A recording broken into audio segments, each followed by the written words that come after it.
ፋይል ኤም ታይም ፈንክሽን አንዳንድ ጊዜ ዌብሳይቶችን ቪዚት በምናደርግበት ጊዜ ብራውዘሩ የስክሪፕት ፋይሎችና ስታይል ሺቱን ፋይል ካች አድርጎ ይይዛል እና ይሄ ነገር ጥቅሙ ምንድነው? ያው የዌብሳይቱን ስፒድ ለመጨመር ነበረ እና አንዳንዴ ግን ምንድነው ስታይል ሺቱ ላይ ቼንጅ በምናደርግበት ጊዜ እሱኛውን ቼንጅ ዳይሬክትሊ ብራውዘሩ ላይ ላናይ እንችላለን።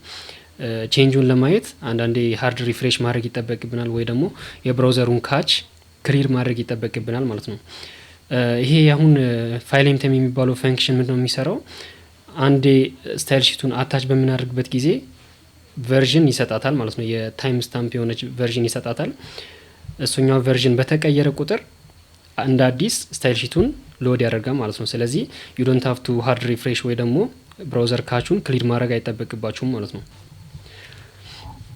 ኦኬ ሌትስ አታች ስታይል ሺት እዚህ ጋር wp enq ስታይል ምንድነው አርጊመንቶቹ? ሃንድል አለ፣ ሶርስ አለ፣ ዲፔንደንሲ፣ ቨርዥን እና ሜዲያ። ሶ ሌትስ ጊቭ ኤ ሃንድል ኤኒ ኔም ስታይል ሺት ብዬ ሃንድል ሰጠሁት። ሶርሱ ምንድነው? ጌት ስታይል ሺት ዩአርአይ ኮማ ቀጣዩ ዲፔንደንሲ ምንም ዲፔንደንሲ የለንም። ዲፔንደንሲዎች ካሉ በአሬ እዚህ ጋር ማሳለፍ ይቻላል። ቨርዥን ላይ ነው ዋናው ነገር።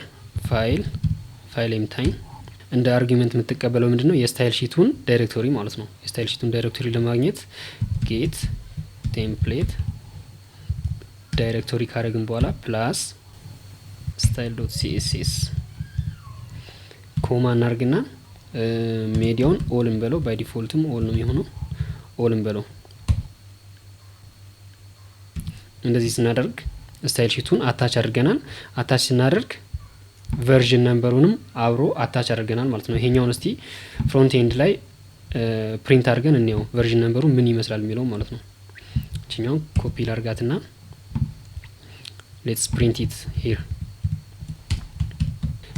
php ኢኮ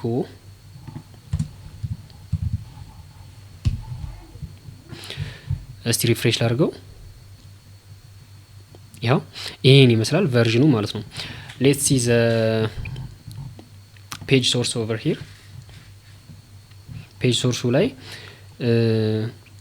ያው ስታይል ዶት ሲኤስኤስ ከዛ ቨርዥን ብሎ እቺኛውን ይሰጣታል ማለት ነው። ስለዚህ እቺኛው ቨርዥን ኤኒ ታይም በተቀየረች ቁጥር ይሄኛውን ስታይል ሺት እንደ አዲስ ፑል ያደርጋል ማለት ነው። ስለዚህ ቼንጅ አድርገን ነው ይሄኛው ነምበር ይቀየራል ወይ የሚለውን ለማየት ስታይል ላይ እንሂድና ሌትስ አንኮመንት ዲስ ዋን ቦዲ። አሁን በዚህ ሰዓት ስታይሉ ተቀይሯልና ኢፍ ዊ ሲ ይሄ እነዚህ ነምበሮች ኖቲስ ለማድረግ ሞክሩ። ነምበሩ ቼንጅ አድርጓልና እሱኛውን ፋይል እንደ አዲስ እዚህ ጋር አታች ያደርጋል ማለት ነው። ሪፍሬሽ ባደርገው እንደ አዲስ እዚች ጋር አታች አድርጓታል ማለት ነው።